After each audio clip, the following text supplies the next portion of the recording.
नमस्कार दर्शक बंधु जय जगन्नाथ आपणकर प्रिय सीरियल केदार गौरी किसी जबरदस्त सीन आशा करुच्ची आज प्रोमोटी आपण मानकु निश्चय भल लगे।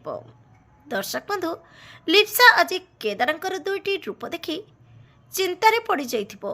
मिरर सामने छिड़ा होई कहबो आज मु केदारंक पाखरे दुईटी रूप देखिली कौन गोटे मनिषर केबे दुईटी रूप होई पारे। एपटे गौरी विश्वास दे केदार को कहब तमे जमार भी चिंता करनी केदार मु ए बाहाघर हेबाकू देबिनी ता पूर्वर मु प्रमाण करदेवी जे तमे किछि भी भूल करिर तमको आउ दिव्या को लिप्सा कबलरू मु मुकुलाई नेबी।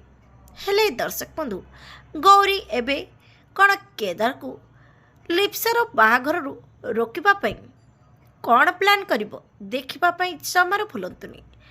आसंता काली राति 8:30 रे आपणकर प्रिय सीरियल केदार गौरी